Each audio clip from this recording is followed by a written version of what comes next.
Live Corujão, com a minha terapeuta preferida de casais da vida inteira, Daniela Leal. Live Corujão com a gente. Os nossos filhos dormiram agora, sim, parecia um reloginho para a gente poder conversar. Bem-vindo todo mundo, muito obrigado. Vai começar a nossa live daqui a pouco, ela está chegando aqui. Deixa eu ver se eu já consigo achá-la aqui.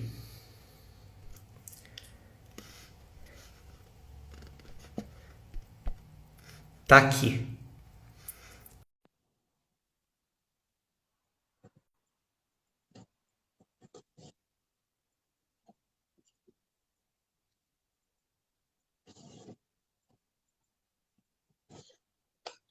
Pronto. Convidei ela aí. Vamos ver se ela aparece. Ela tá lá do outro lado da casa. Boa noite, galera. Bem-lindíssimos. Bem-lindíssimas. Eu tô achando que ela já chegou aí.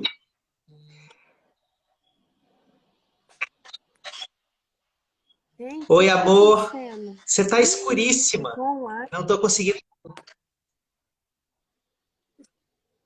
Mas, Xande, eu tô online com você. Eu achei que eu entrei na sua live pra te ver, não pra participar. Ah! Peraí. Tá bom, tá Nossa, bom. me bateu Só você aqui. derrubar aí. Derruba aí.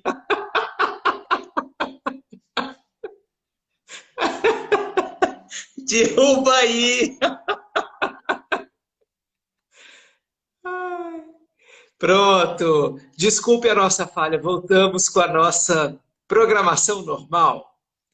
Agora é a Dani que vai aparecer aqui.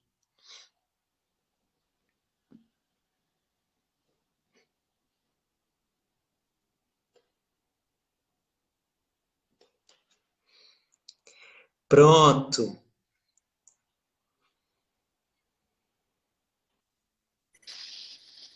Oi, pronto. A Ana. Gente, sabe qual é a outra Dani que está nos vendo aqui? Daniele Hipólito, ginasta, tá aqui com a gente. Gente, meu Deus, suas lives são. A gente fez o programa de rádio do Léo Jaime uma vez, e aí eu tive com ela, conheci. Um beijo, Dani. Obrigado por você estar aqui. Agora estamos com a Dani aqui. Gente, no caso, nós temos três, aqui para quem não conhece a estrutura familiar do casal de terapeutas, são três filhotes e o casal só conseguiu dormir assim nos últimos minutos do pênalti. E aí eu consegui chegar. Ó, eu tô só escrevendo aqui o título da live. Pronto, Ah, pronto. Tá aí, Recasando com a Mesma Pessoa é o título da nossa live. Minha gente, eu quero agradecer a presença de todo mundo nessa hora que, pelo que eu tô vendo, é a hora que todo mundo pode, né? Porque tá todo mundo aí numa sexta-noite, a balada de sexta-noite com Xande e Dani. E eu quero contar para vocês é, que isso aqui é um encontro do tipo de encontro que eu adoro, porque é, é um privilégio poder dividir a vida com a Dani e a profissão e algumas horas da nossa profissão juntos. Nós somos um casal que atende casais, nós somos um casal que dá aula junto, nós somos um casal que cria filho junto, e um casal que já se recasou muitas vezes. Eu já casei com muitas Danis e ela já casou com muitos Xandes. Então, o nosso papo hoje é para casais. Eu quero conversar com você que tem um casamento que se pretende longevo.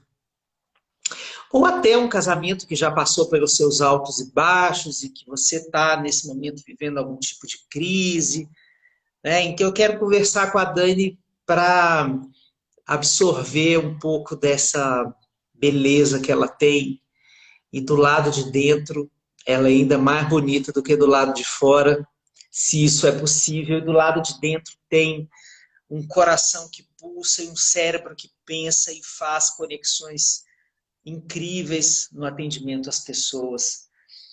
Então é isso, desejo, eu fico inventando moda, inventando jeitos de trabalhar com ela. De vez em quando eu consigo trazê-la para esse tipo de coisa virtual aqui, que não é exatamente a coisa que ela mais ama fazer na vida.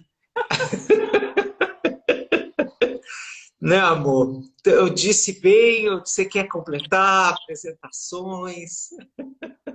Já me fez passar a vergonha básica de início. Bom, eu queria começar. Eu queria começar dizendo uma coisa bem radical, assim, para a gente começar já com o tipo de olhar que eu quero propor para esse tema, que é o seguinte: não existe nenhum casamento de 10 anos, de 15 anos, de 20 anos. Né? Eu acho que se você tem uma parceria tão longeva, é porque já existiram vários casamentos, né, dentro dessa parceria. Então, eu acho que essa é uma forma bem radical da gente falar do quanto essa ideia norteia o nosso olhar sobre o casamento, que atravessa o tempo, que atravessa os diferentes momentos do ciclo de vida da família, né, as transformações de um e de outro, as chegadas de mais gentes que vêm compor essa família junto com o casal. Né? Então, acho que esse é um bom jeito da gente começar a conversar. Que coisa boa, porque não é mesmo, e isso quebra com essa noção do até que a morte o separe, que é uma noção que vem em decréscimo, já tem pelo menos uns 50 anos que a gente tem a separação como um grande fenômeno na cultura brasileira, pelo menos, e durante a longevidade, que agora não é mais compulsória, né? Eu não fico casado com uma pessoa porque é o meu destino estar casado com ela até o final da minha vida. Então, essa longevidade compulsória, ela se alicerça em outras coisas, né? E ela se alicerça, sobretudo, nessa capacidade que nós temos de nos reconhecermos, nos reapresentarmos, né? Na sua escuta, Dani, aos casais que você atende, você sente que os momentos em que eles pedem terapia têm a ver com esses entraves, nessas formas novas de se apresentarem um ao outro? Eu acho que sim. Eu acho que muitas vezes eles vêm, inclusive, para entender que vai precisar acontecer um processo desse.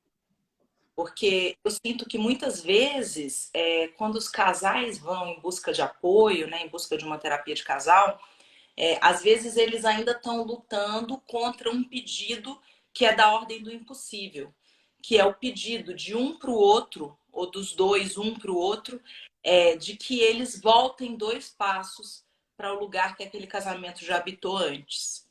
Né? Então, eu acho que muitas vezes ainda chega na terapia de casal esse pedido que é: eu preciso reencontrar a pessoa por quem eu me apaixonei, ou a pessoa que eu criei, né, nas minhas ilusões românticas, de amor romântico, para esse casamento continuar acontecendo daqui para frente. Essa pessoa tinha um compromisso comigo, de que era isso que a gente ia viver juntos, e não é isso mais que a gente tem vivido. Às vezes isso acontece depois que chega um filho, às vezes isso acontece depois que um dos dois passa por uma transformação de identidade mais profunda, né? Ainda mais nesses tempos que a gente está vivendo de processos extremamente acelerados de transformação, né? E com essa pós-modernidade que nos joga em experiências de conhecer novos mundos dentro desse mundo, novos grupos que a gente nunca tinha acessado. As pessoas que se abrem para essas experiências, elas às vezes se veem se transformando em uma velocidade vertiginosa, que às vezes o parceiro ou a parceira não consegue acompanhar. Né? Então, assim, ela não pensava essas coisas, né? Ela não tinha essas ideias feministas, ela não tinha...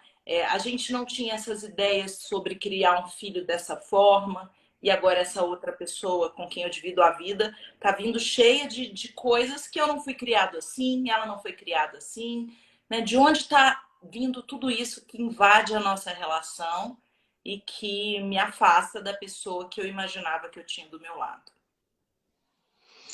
Quando essa descoberta acontece, eu fico sempre com muita compaixão, sabe? Quando eu estou do lado de cá escutando um casal, eu fico sempre procurando um tom assim para o meu silêncio, porque eu acho que é desalentador você precisar admitir para si mesmo que aquela imagem que você cultivou durante muito tempo do outro, ela vai precisar ser atualizada, substituída, né? Porque dá muito medo você pensar assim, ok, eu vou entender aqui que você não é mais essa pessoa, vou atualizar as minhas imagens sobre você, mas e se o amor não continuar por esta nova você do jeito que ele era antes? Como é que eu vou ficar se essa sua transformação provocar em mim uma perda de conexão com você? Eu acho que os dois sentem isso, né? Na hora que essa mudança acontece, dá muito medo de perder aquele encaixe que virou a grande foto no dia do casamento, né? Como uma metáfora de um encontro muito pleno e que parecia eterno, né?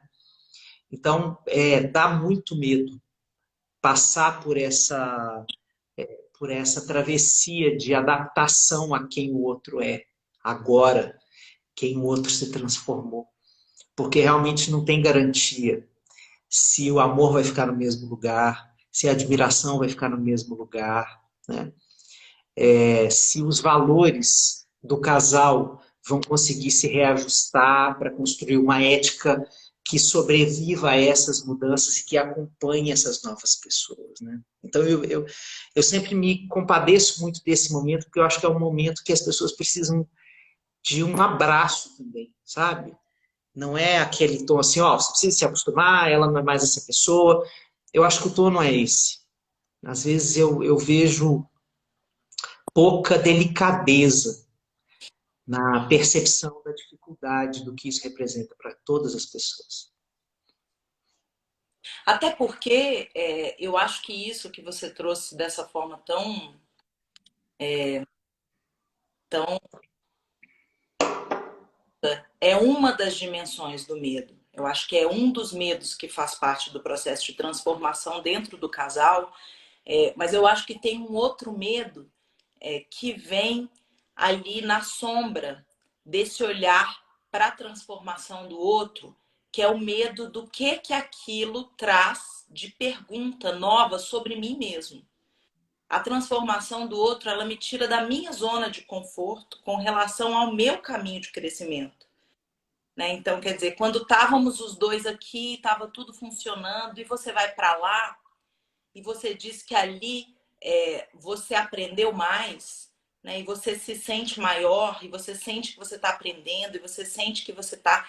E existe um convite nesse passo que o parceiro ou a parceira dá, né? Que também nos pede uma escolha, né? Eu aceito esse convite ou não? Eu aceito me fazer essas perguntas que você está se fazendo ou não? Isso para mim é muito ameaçador. Isso faz com que eu me sinta desidentificado de mim mesmo. Quão apegado eu estou a alguns aspectos da minha identidade para me permitir entrar nesse circuito de transformação que o casamento está me convidando. Isso é muito pessoal, né? Tem a ver com a história de cada um. Para alguns de nós, a mudança é um convite, para alguns de nós a mudança é uma ameaça, desorganiza aquilo que nos ajudava a lidar com a vida e com os desafios do dia a dia. Então, eu acho que a dinâmica dessa dança em cada casal é muito única, né? Eu acho que o momento de readaptar é o momento de uma dança descompassada, né? Não é uma dança muito bem dançada nessa hora, porque você pega a pessoa para dançar e dizer assim, ok, vem comigo, vamos refazer o nosso casamento. Mas em algum momento você descobre que está dançando já com a nova pessoa e você ainda está abraçando a antiga e dá aquele choque de realidade, né? Em que você procura elementos que te vinculavam àquela pessoa, que fazia com que ela permanecesse viva no seu dia e esses elementos não aparecem mais. É certo que a gente está falando aqui, gente, de transformações que às vezes não são tão radicais, às vezes são transformações sutis, mas que de igual maneira exigem um processo muito magnânimo de adaptação e de olhar transformado dos dois lados, né? Por exemplo, no grupo de homens, amor, a gente sempre tem histórias de homens que estão vivendo o desemprego. E pela primeira vez, eles estão se vendo num momento em que não são os provedores financeiros. E estão vivendo, por exemplo, na pele, a invisibilidade do trabalho doméstico, né? E aí eles percebem que esse momento é um momento de transição do relacionamento, né? Eles têm muito medo de serem vistos como pessoas incapazes, pelo fato de não estarem provendo economicamente o casal, disso ser uma erosão da relação, né? Um risco para erodir a relação. Tem muito medo do tamanho que a mulher passa a ter na hora em que ela arca com todas as despesas. Tudo é, obviamente, herança de um olhar machista, mas que ainda está ali, presente, né? Por mais que esse homem tente se desconstruir. Mas é um exemplo assim, de uma coisa que não é uma grande transformação da identidade, como outras que a gente já abordou aqui, mas é uma coisa temporária, mas que pode mexer muito com o casamento e exigir mesmo que você recase com a mesma pessoa, né? Eu acho que é boa essa metáfora da dança, né? Porque se a gente pega, por exemplo, esse exemplo que você está trazendo, né? De um tema que tem acontecido no grupo de homens e tudo, eu acho que a metáfora da dança é assim, vai ter momento que muda a música. E quando muda a música, né? Às vezes a gente descobre outras coisas, a gente descobre que precisa de outro movimento, que precisa de outro ritmo, às vezes muda a condução, né, da dança. Eu acho que isso não acontece só, por exemplo, com a sustentação financeira da vida, mas tem essa dinâmica no casal que às vezes se alterna ao longo da vida, né? Às vezes você tem alguém que puxa e o outro que se deixa levar em alguma música, em alguma fase da vida, e às vezes isso se transforma, né? E isso pode ter relação, inclusive, com o tema que a gente acabou de falar, que é quem tem mais facilidade de lidar com mudanças e quem se sente mais assustado, né? Às vezes você tem aquele que vai na frente, que desbrava, e que isso é justamente o que aquela pessoa traz para o seu parceiro ou para a sua parceira. Assim, que essa coragem de se jogar no desconhecido dá para o outro algum nível de segurança, de se permitir embarcar na transformação. E às vezes o que a música que o outro conduz, a dança que o outro conduz, é em outra dimensão da vida de casal. Isso, você está trazendo um monte de coisa que é spoiler da palestra que eu vou fazer semana que vem no ciclo de palestras do Arip, em que eu vou falar das saídas para a crise conjugal. A primeira palestra semana que vem, dia 23, eu acho que é quinta-feira ou sexta, não lembro se é quinta ou sexta. Dia 23 vai ter uma palestra gratuita. Quem quiser entra lá no site arip.com.br e se inscreve, precisa fazer inscrição, apesar de ser gratuito. Mas vão ser 3 palestras que nós vamos falar sobre esses temas. E a primeira é sobre isso, saídas para uma crise conjugal, porque nessa hora parece que a gente está num desconhecido tão grande que a saída não se vislumbra, né? Porque mexer com a identidade, como você colocou agora há pouco, amor, mexer com a identidade é mexer com a base do reconhecimento, né? Como eu reconheço o outro, como eu me reconheço. Então, é como se você estivesse trocando de lente a partir da qual você vê o outro e o relacionamento. Né?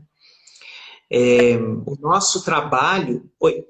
Não, para mim ela é muito libertária, porque o contrário disso, né, que é o casamento apegado aos velhos acordos, né, onde um ou os dois se sentem cobrados a responder da mesma forma que o outro casou, ele é o casamento que vai encolhendo a possibilidade das pessoas crescerem e se desenvolverem, né? Porque o crescimento e a transformação chega quase como uma deslealdade. Né? Você não está sendo leal ao nosso contrato. Então, eu acho que essa ideia de que de tempos em tempos vai acontecer essa mudança mais profunda, né, e que vai nos exigir um recasamento, eu acho que ela é muito libertária para os nossos processos individuais e relacionais, porque ela já inclui a certeza de que as transformações vão acontecer. E aí eu acho que para falar disso, do recasamento, é importante a gente falar também dos acordos dos quais se faz um casamento, né? Que são os pilares ou as raízes dessa árvore como relação por esse casal. Você está tão pequenininha na tela, será que tem jeito de você acertar o celular para você ficar um tiquinho maior, que você está desaparecendo? Ah, sim, assim a gente gosta mais. Começou a acabar a bateria e eu precisei encostar ele aqui na... Ah, entendi. Eu vou colocar no fio, então.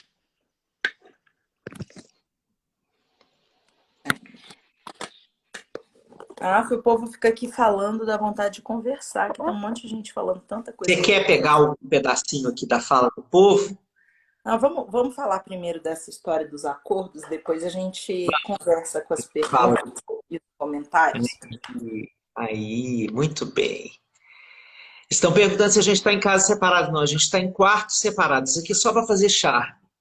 A gente está em quartos separados. É porque fica muito apertadinho se a gente ficar na mesma tela. E aí você não sabe se olha para o outro, se olha para a tela, né? Aqui a gente pode olhar mais fácil. Gláucia Tavares está aí. Um beijo, querida. Bom, mas fala então dos acordos, amor. Então, eu acho que os acordos, é engraçado a gente falar sobre refazer os acordos, porque eu acho que ainda não é nenhuma coisa que faz parte daquilo que todos compreendem como parte de um casamento, você ter que parar para entender quais são os valores e quais são os contratos desse casamento. Isso é uma coisa que eu acho interessante, que ainda seja tanta novidade para tantos dos casais que às vezes chegam pela primeira vez numa terapia, passando por uma crise, né?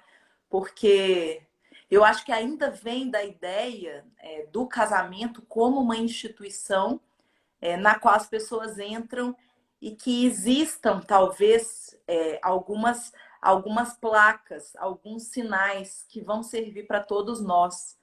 Né? E eu acho que a primeira coisa, talvez, para se dar conta é dessa liberdade atordoante que a gente tem e que nos traz também a responsabilidade de construir uma relação que faça sentido para quem está nela. Assim, o direito que todos nós temos no momento em que nos encontramos como casal, né, e pretendemos ou não formar uma família, definir o que faz sentido para aquelas pessoas, né? Quais são os nossos valores, qual é a ética dessa relação. Isso tudo é uma construção de cada relação. Assim, uma mesma pessoa não vai ter os mesmos acordos em duas relações diferentes. E poder falar sobre isso é assumir esse nível de liberdade e esse mesmo nível de responsabilidade sobre ser autor da própria vida e da própria relação. Liberdade atordoante. É isso aí, pronto. Está cunhado o mais novo conceito da história da terapia de casal por Daniela Leal. Liberdade atordoante. Mas eu sinto que nós, assim, especialmente as gerações ainda, né, de nós e acima de nós e ainda próximas de nós, que eu acho que essa novíssima geração é outro babado, né? Mas assim, que vivemos essa educação tão escolarizada, onde a gente se experimenta tão pouco nas nossas liberdades, eu acho que a maioria das pessoas se atordoa quando se vê em uma situação de vasta liberdade, né? Sem parâmetros pré-definidos pelo outro. E eu acho que o casamento, a parentalidade, né, as nossas relações da nossa vida, elas são todas pautadas por esse nível da liberdade que a gente pode escolher não assumir. Né? A gente pode fazer de conta que ela não existe, que a gente precisa corresponder a expectativas XYZ. Mas eu acho que quando a gente assume essa liberdade, a gente pega a caneta da própria história, né? A gente dá saltos dentro da relação. Inclusive, assumindo a possibilidade de que cada um desses recasamentos traz de volta a pauta de quais são os novos acordos desse casamento, né? Que vão servir para essas pessoas transformadas pelas experiências dos últimos anos, ou da mudança de ciclo de vida, ou de quaisquer transformações que convidem o casal para esse novo lugar. Fernando Pessoa diz assim, ó: vivo sempre no presente. O futuro não o conheço. O passado já não tenho. Pesa-me um como a possibilidade de tudo, o outro como a realidade de nada. Não tenho esperança nem saudades.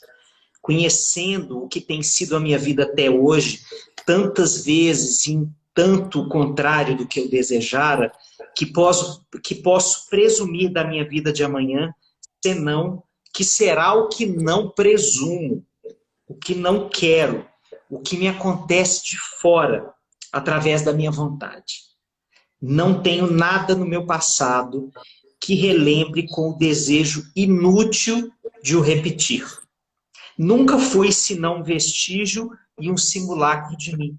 O meu passado é tudo quanto não consegui ser. Nem as sensações de momentos idos me são saudosas. O que se sente exige o momento. Passado este, há um virar de página e a história continua. Livros do Desassossego, Fernando Pessoa. Eu escolhi esse pedaço para continuar conversando com ecos de Fernando Pessoa, porque eu achei que tem a ver com a nossa conversa, né? Que é essa faxina que o casamento às vezes precisa fazer nos tempos da vida, no passado que já não existe, no futuro que se sonhou com a identidade que eu tinha antes e com o presente que está desencaixado, né? Os tempos desse tempo do casamento que precisam ser desfeitos para serem refeitos, né, amor? Ah, que coisa mais linda. Eu acho que a gente pode conversar um pouquinho agora com quem está aqui comentando, né? O que você acha? Sim, sim. Então vamos ver, tem tanta gente aqui falando. Até o Benício e a Aurora passaram aqui pela live. Olha, tem pergunta aqui, ó. Os filhos. Ah, que pergunta boa. Pergunta básica, necessária e não é nada repetitiva. Os filhos atrapalham o casamento? Os filhos atrapalham o casamento? Eu acho que para começar, só existe mudança quando existe atrapalhamento. Eu acho que a gente pode desenvolver a capacidade de agradecer aquilo que surge para atrapalhar o nosso sossego. Porque não existe mudança no sossego. Uma coisa que não venha a ser atrapalhada por nenhum incômodo, né? A gente se move do lugar que a gente está quando alguma coisa incomoda, quando alguma coisa aperta, quando alguma coisa folga, né? Quando alguma coisa não funciona mais. Então, nesse sentido, eu acho que os filhos são um atrapalhamento maravilhoso. Na minha vida, os filhos foram o maior atrapalhamento das minhas ideias, graças a Deus.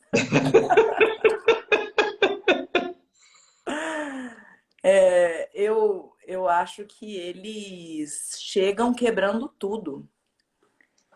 Eles chegam repletos de possibilidades e eles incomodam as nossas acomodações, né? Porque a gente vai aos poucos se dizendo na vida que a gente já sabe, que a gente já entendeu, que a gente já construiu, que a gente já fez. E quando eles chegam dizendo que não é nada disso, eles obrigam a gente a crescer.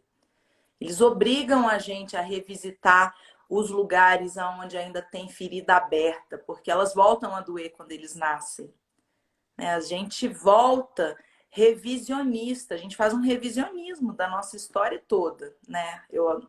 Eu acho que quem estiver assistindo a live aqui que já tem filho, né, que quem não se identifica com esse processo de às vezes já na gravidez você volta a conversar com os seus pais sobre como foi quando você estava na barriga, como foi o seu nascimento, como foi quando você era bebê.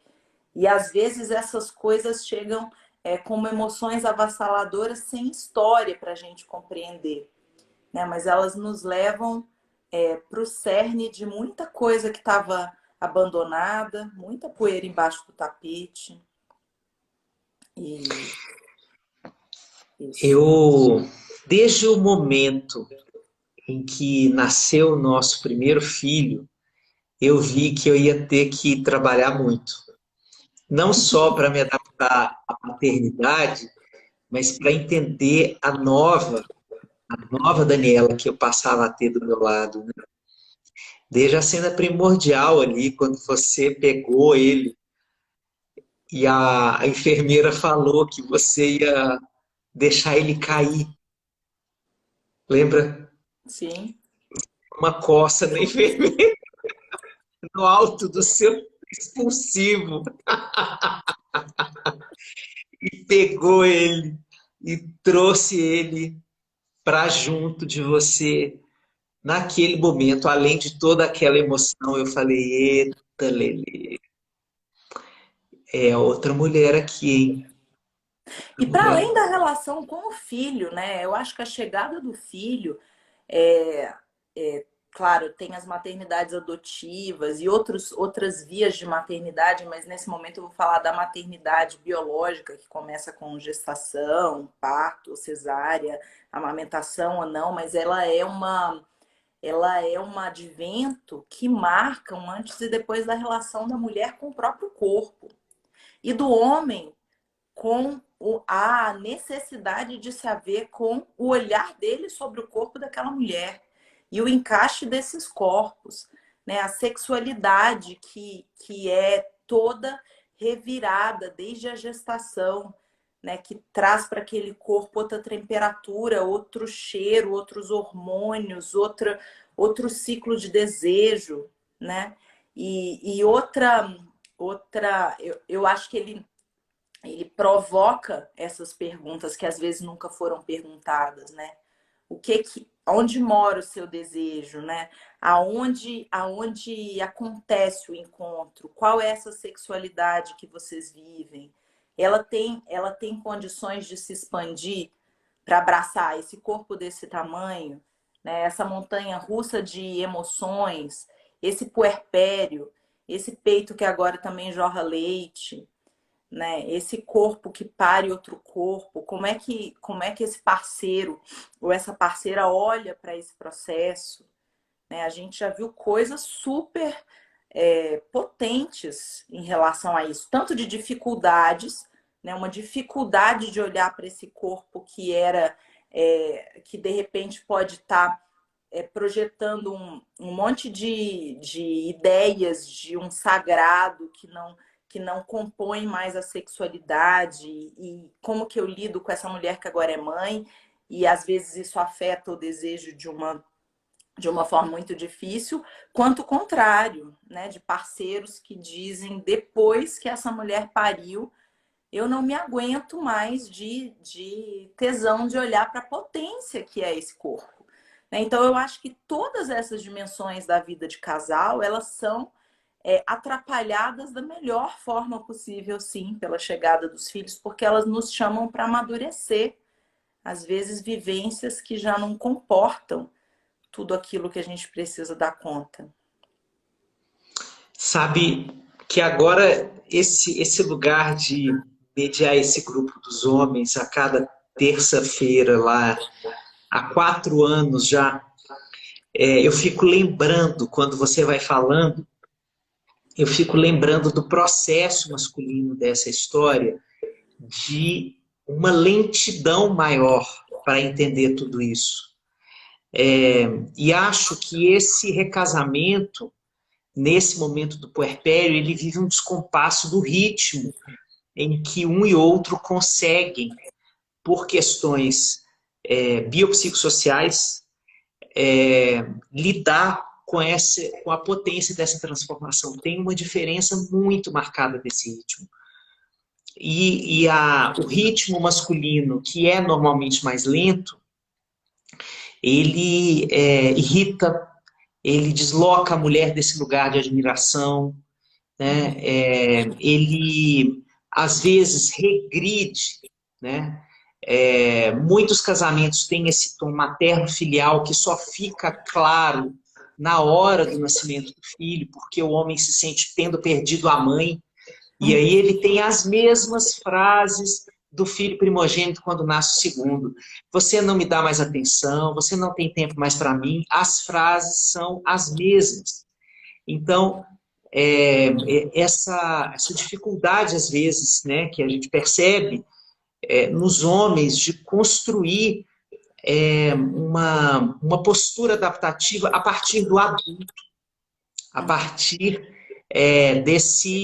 dessa pessoa que precisa encarnar esse papel do novo pai, do novo companheiro, né? Mas eu sinto que a gente ainda fica muito tempo numa postura mais regressiva e depois que lá na frente, mais na frente, a gente tenta correr atrás do prejuízo. E às vezes o timing entre o início da vida do filho e o início da real transformação mais madura desse homem é um timing ruim que às vezes a mulher já disse, já foi. Né? A gente tem muitas histórias lá no grupo de homens que falam assim, eu tô aqui porque eu já perdi. Porque eu já perdi esse relacionamento, né? Já não foi, já não deu. Eu quero agora entender o que foi que aconteceu, que caminhão foi esse que me atropelou, para eu poder me preparar para nas próximas relações eu não repetir os mesmos equívocos. Uhum. Mas a potência desse grau de complexidade da transformação que você trouxe aí, da sexualidade, do homem ter que se desvencilhar daquelas imagens muito estereotípicas do desejo pelo corpo da mulher, que agora é um corpo transformado pela gravidez, pelo parto, pelo pós-parto, pelo aleitamento. Essa essa função, né, de se adaptar a tanta coisa. Eu sinto que vocês já fazem isso com muito mais prontidão e presteza, não só porque vocês culturalmente foram trazidas com muito mais ênfase para isso, e a gente está tentando fazer diferente com os meninos dessa nova geração, mas porque a gente não conhece as nossas emoções, né? Os homens têm uma intimidade muito rasa ainda com os nomes daquilo que sente.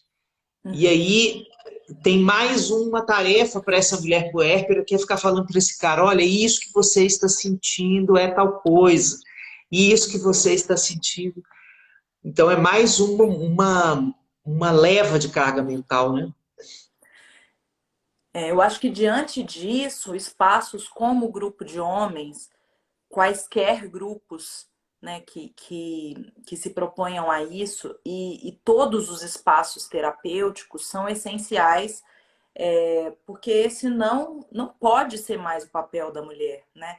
E eu acho que isso é uma forma de nós, como sociedade, abraçarmos esse desafio, que é o de desconstruir aquilo que mantém esse estado de coisas.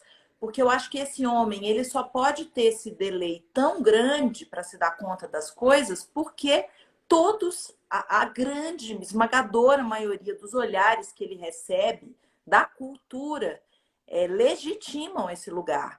Não, você tá ótimo, né? Você troca fralda, você é um pai maravilhoso, né? Você tá certo, ela tem que cuidar do casamento. Como assim? Ela tá cuidando desse bebê e não tem mais tempo para vocês, ela tá se largando. Tem uma cultura que nas pequenas coisas ainda sustenta, né? Esse homem nesse lugar infantilizado, essa mulher nesse lugar sobrecarregado. E eu acho que esse tipo de espaço com função terapêutica é a possibilidade de dar esse sacode com continência emocional, com acolhimento. Porque se esse delay se estende muito, né, se esse homem demora um tempo muito grande para isso acontecer, esse sacode vai vir com isso não é mais problema meu. Né? Eu não tenho como esperar esse tempo. Eu não tenho como dar conta das coisas enquanto você corre atrás. Então, eu acho que esse espaço de acolhimento e de desenvolvimento compartilhado, né? E ainda mais compartilhado com essa contextualização sócio-histórica, cultural, é libertador para as mulheres e para os homens, né? Para os casais héteros, homoafetivos, todos os casais que sofrem ainda com esse peso das crenças mais patriarcais, né? Olha, tem tanta gente falando aqui. Deixa eu ver aqui. Tem perguntas, inclusive, ó.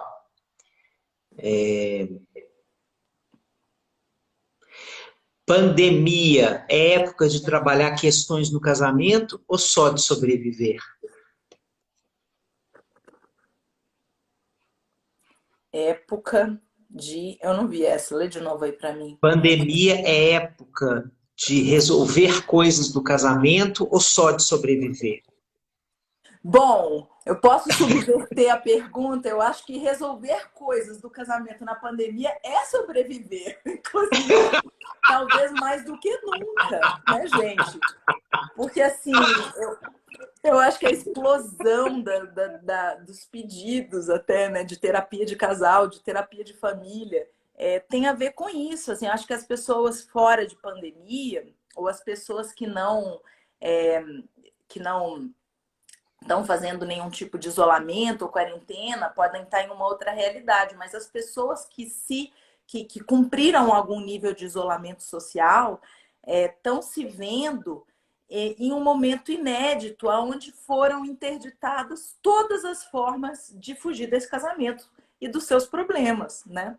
Então, assim, a saída com as amigas, a saída com os amigos, o bar depois do trabalho, a todos os afazeres que nos tiravam de casa, né? E casais que às vezes tinham problemas, mas às vezes se encontravam uma hora por noite antes de dormir, e Sim. repassavam o dia, a logística do dia seguinte, e essa era a vida. Agora essa pessoa está dentro da mesma casa que você, às vezes um dia inteiro, né? E você lidando de uma forma absolutamente intensa e visceral com todas essas questões. Então, acho que nesse sentido, cuidar do casamento é cuidar da sobrevivência na pandemia. Eu adorei a sua resposta, o povo amou. Eu penso que cuidar do casamento na pandemia, gente, é tão inevitável, porque o casamento e a família não são instituições que nós pensávamos que precisassem ter a intensidade de contato que a quarentena está obrigando. A moldura do casamento e da família incluía um contato dividido com muitas outras geografias da vida, a casa da avó, o parque, a escola, né? Então, você traz para dentro uma pessoa que em muitas dimensões pode ser uma estranha. Uhum. E aí, esses estranhamentos, eles ficam mais evidentes no contato tão frequente, né? Sem o lugar do respiro, em que você pode até se distrair da pouca intimidade, se conectando com muito trabalho, com outras pessoas do lado de fora. Mas ali, a verdade escancarada da relação, ela está posta como um espelho indigesto, né? Uhum. Na pandemia não tem fantasia. A pandemia tem sido dura também porque esse aspecto da fantasia, da distração, da dor da vida, da dor de existir, ela não está disponível, né? A dor de existir está aqui escancarada na minha cara o tempo inteiro. Tem as mortes do lado de fora, tem os conflitos do lado de dentro, tem as minhas emoções do meu lado de dentro que estão me assolando. Então, todas essas nuances, essas camadas de estranhamento estão postas e sobrepostas, e acho que por isso que tem causado tanto conflito. Então, falar disso, eu acho que é a única forma que a gente tem de passar por isso. Uhum. Certamente. E eu acho que existe a necessidade, né, de preservar o espaço de individualidade no meio desse caos todo, mas às vezes isso é até logisticamente difícil, né? Às vezes a gente está falando de um casal que vive num espaço muito reduzido, em apartamentos pequenos, né, em que você tem dificuldade de se fechar num quarto para fazer uma terapia, né? Tem gente que a gente atende que desce para fazer terapia dentro do carro na garagem, né? Então, eu acho que isso é um nível de redução do espaço para a individualidade que é muito desafiador. E ao mesmo tempo, né, essa convivência intensa faz com que as pessoas projetem, os casais projetem um no outro, às vezes um monte de emoções que não tem a ver com a relação de casal, inclusive, né? Que são emoções com a vida, com essa loucura que a gente está vivendo, com essas incertezas, com os medos todos, né? E às vezes a gente não tem nome para isso. E de repente o nome vai ser: você não lavou a louça a tempo do que a gente tinha combinado para a gente fazer não sei o quê, a gente está com tudo atrasado e eu não aguento mais tudo isso. Às vezes esse não aguento mais não aguento mais muita coisa que está fora do casamento, né? Mas a conta chega aqui com essa pessoa que está do meu lado, né? Sim. Já estamos chegando no final, minha gente. Já estamos chegando em 1 hora de live.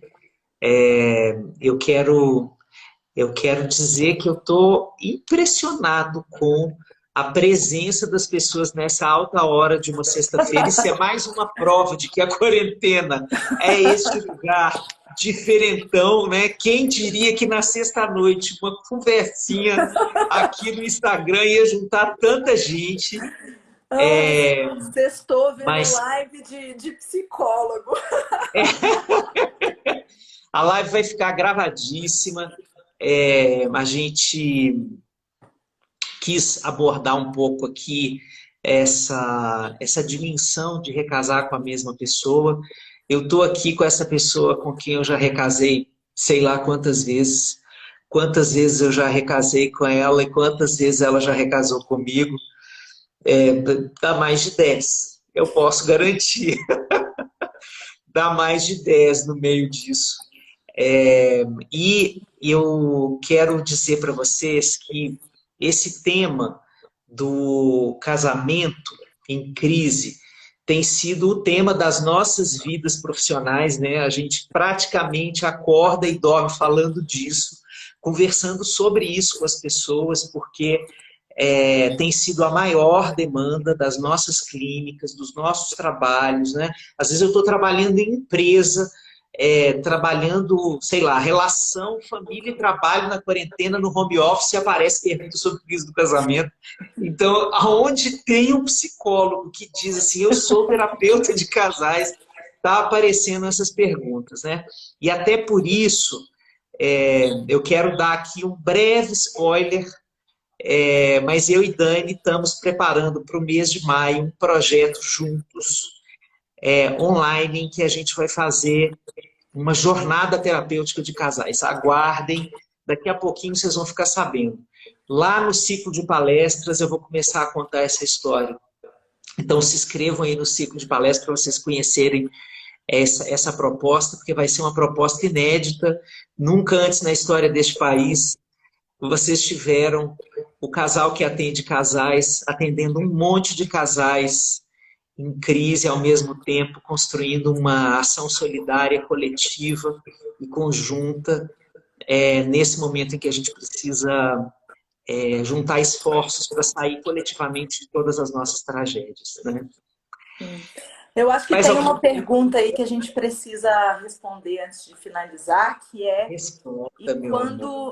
quando a gente sabe que acabou, né? Eu acho que assumir que a gente chegou num momento de impasse é se fazer de novo essa pergunta, né? É ter essas conversas que ajudam a entender quem eu sou hoje, quem é você hoje, quem somos nós hoje, o que funciona, o que ainda funciona, o que não funciona mais, e qual é o nosso nível de desejo e disponibilidade para cuidar do que não está funcionando, e dizer sim para esse recasamento, com esses novos acordos para essas novas pessoas. E às vezes, quando chega em um momento como esse, um dos dois ou os dois decidem dizer não, dessa forma não dá mais, né? Desse jeito não dá mais, com esses acordos não funciona para mim. Então eu acho que poder nomear esse momento de impasse, né, é poder assumir essa responsabilidade de fazer uma escolha. Se esse casamento ainda faz sentido para nós e a gente vai trabalhar por ele, ou se não. E a gente vai honrar a história que a gente construiu enquanto ela teve sentido, seguindo as nossas vidas de forma separada. Daniela Leal, gente, essa mulher aí, tá vendo? De vez em quando a gente consegue laçá-la para uma live. É isso, é isso. Por isso é que eu fico besta. Há muitos anos eu vou ficando bestinha. Mas é isso mesmo. Muito obrigado pela companhia nesse tempo. Amor, você lacra. Você lacra em tantas dimensões que eu não tivesse Daniela Lacriane Leal. Bom, gente, obrigada pela companhia a essa hora da noite. Maravilhoso ter tanta gente aqui dizendo tanta coisa bacana e conversando com a gente sobre esse assunto, que sim, eu acho que a pergunta da noite é uma questão de sobrevivência emocional para todo mundo que está vivendo esse momento em casal.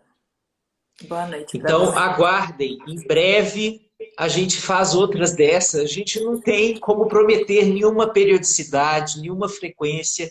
Quando a gente conseguir fazer as conjunções astrais da nossa vida acontecerem de tal forma que a gente possa se encontrar aqui, a gente vai estar aqui junto. Semana que vem eu encontro com vocês no ciclo de palestras sobre crise do casamento. E eu encontro com você daqui a pouquinho ali. Eu vou só cruzar o corredor. Um beijo enorme. Beijo, gente. Boa noite. Boa.